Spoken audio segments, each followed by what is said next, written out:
believe in freedom cannot rest. In freedom cannot rest.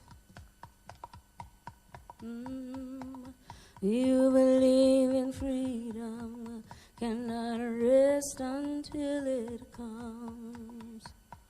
We'll believe in freedom cannot rest. Hear me talking to you. We'll believe in freedom cannot rest until it comes. Until the killing of black men, black mother sons, is as important as the killing of white men, white mother sons. Welcome everyone. You believe from wherever you came from. We're really excited that you're here. And as Kim knows, we really want this to be a home for not just for wealth members, but for activists anywhere who are fighting for the same issues of equality that we're fighting for. So we're here at the Women's International League for Peace and Freedom, which is WILF for short. We're a really old organization, or we prefer to refer to it as a movement, started by women activists, but these days, we also have men, we have intersex, we're an inclusive movement. And we're basically working for peace, but when we talk about peace, it's really from a feminist point of view. So we look at feminist peace as something that really needs to attend to the root causes of violence. All of the issues of inequality that you're also working on and that brought you here to Geneva. We refer to them as systems of oppression. We look at how all of these systems of oppression are really interlinked. Wealth at the core works a lot on anti-militarism and on demilitarization. But of course, as those of you who work, for Black women, for example, will know that it affects people in different ways, and that is very linked to other issues like racism, white supremacy, capitalism, patriarchy. So these are all the kind of things that we're really trying to connect with different movements and connecting the dots between the issues. Like another aspect is, of course, environmental justice. So that's another piece that we're just trying to bring it back to, your kind of peace, unless you address these fundamental issues. So I just wanted to share that with you and welcome you in all of these systems from the inside out.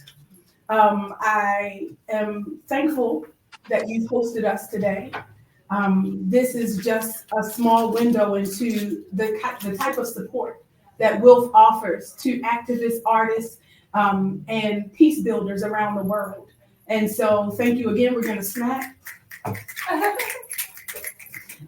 And before I introduce Dr. Akil Kalifani, I just want to make sure that we all join.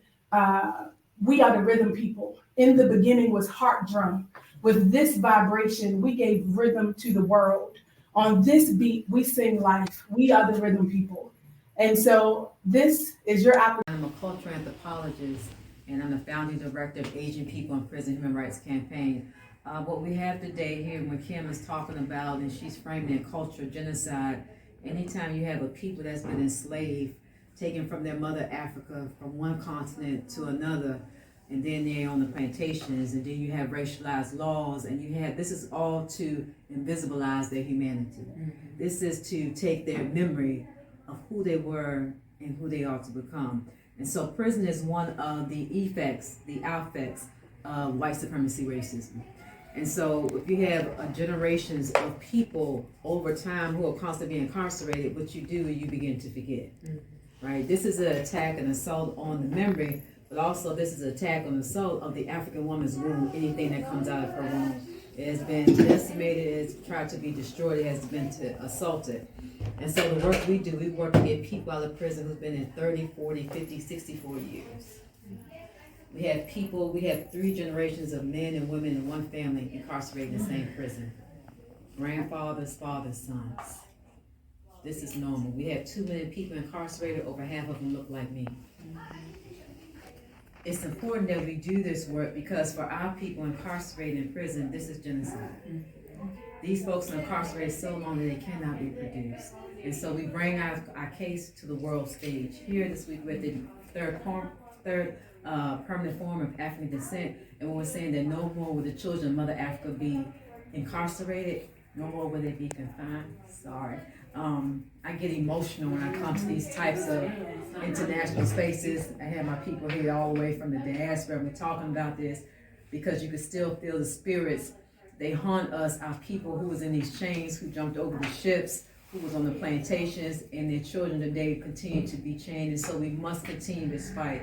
Our people, we must free them. And so this prison system is a part of the militarization, the industrial complex of what we see there. And this is about power. This is about an oppression of power, a stoppage of power, containment of power, because the African woman gave the world civilization.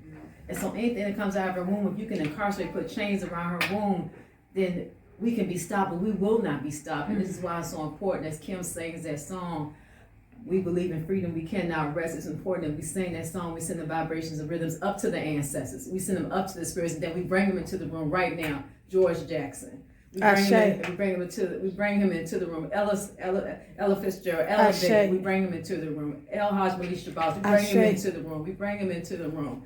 We bring all these people into the room. Huey Newton, we bring them into the room. We bring them into the room. We bring them into the room because we're saying that they're saying we have not finished our work. We have not finished our work. We have not finished our work. We want our children to be free. We want freedom for them right now, and it will get done.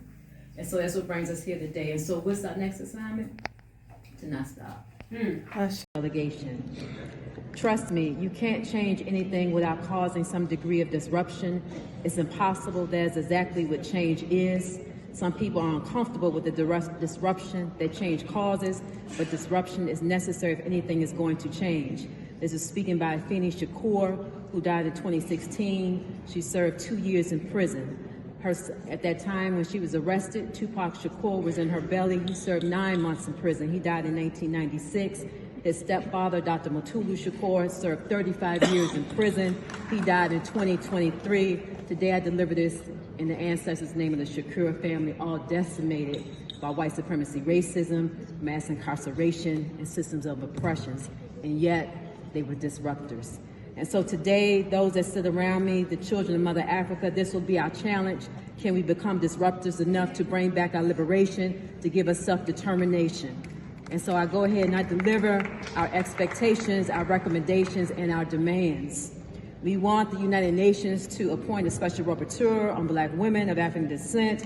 We want a special rapporteur appointed on Black African descent of maternal health. We want the United Nations to create a United Nations Permanent Forum on Black African descent on maternal health, a United Nations Permanent Forum on Black women, and a United Nations Permanent Forum on Haiti. It will no longer be accepted how the Haitians continue to live in such deplorable, dehumanized conditions. They owe the West nothing, and yet the West owes them everything. They owe the West nothing, and yet the West owes them everything. Our instructions for the UN Permanent Forum members, you are to issue a press conference, a statement condemning the U.S. mass incarceration as genocide. Mass incarceration to people of African descent in the U.S. is genocide. We cannot reproduce. This comes out of slavery, 13th Amendment. These are the children of Mother Africa that are incarcerated, and we will not tolerate this anymore.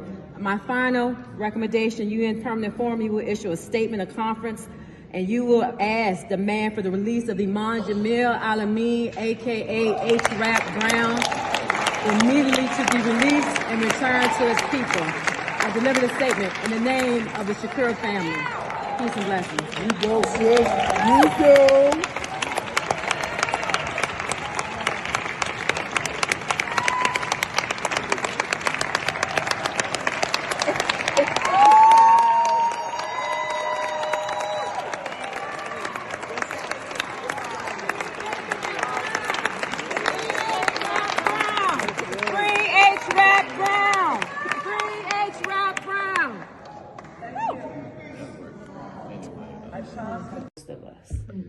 Most of us will die in this work, doing this work. So That's all. And such hard work it is as well. It is, and we do need allies, though. We do need that support. I kind of piggyback off of you, Daquan. Like, we have to have that. We have to have everyone, right? We all have to understand humanity and understand it's just basic common courtesy. Like, I'm in birth work. All we're asking is to live. We just want the baby to live, right? That's basic. Give us the same opportunity to live, to come in this earth, just like anyone else. It's basic. We're not asking for a whole bunch of anything, but it is just basic. So that's it. That's all. I really wanted to put that emphasis on, yes, we need allies, but we need more allies, because now that organization completely dissolved. After COVID, it's not even a thing. If you go research it now, you can't find it. But this was something they were so passionate about. To raise $900,000 in mutual funds. Where they used to. It was it really, I mean, I was on the leadership team. So yes, we made sure it was, you didn't even have to fill out an application. It wasn't, if you needed the money, if you needed the item, it was given to you. So yeah, I said all that to say, like, it really is very disheartening to be a part of a movement that died down once people could go back to the regular scheduled program. Well, in Wolf, we're concerned with sustainability as well. Wolf has been around for over 115 years, but we knew it has survived all that long because there have been new generations taking over and changing the movement along the way. And every time it changes, there are these frictions and these kinds of, and so we always have these hard conversations about, like, well, how are you ensuring the next, the next leadership? How are you, like, bringing that on? And that's internal work that we have to do. Yeah. We have to do it. Yeah. And you find other people who are passionate and have the same vision that can align with it, I think. And activism changes as well, right? Exactly. And it's contextual as well, and we learn from each other. Yeah, all the things. Yeah. On that note, I have to bow too. Yeah, no, I know you guys have to go back to the forum. I'm here at the Permanent Forum on People of African Descent, and I just participated earlier today in a roundtable convened on ending cultural genocide against people of African descent, and I just want to offer my deep gratitude for the power and the energy in that space that was so real and so generative. This is a powerful week, and that moment in that space was unlike any other that I've been in this whole week. We recommend and emphasize the call for reparations and Now. self-determination. We support global representation at the United Nations Security Council through a permanent African member state. That's right. To increase the power of governments for influence on the international stage.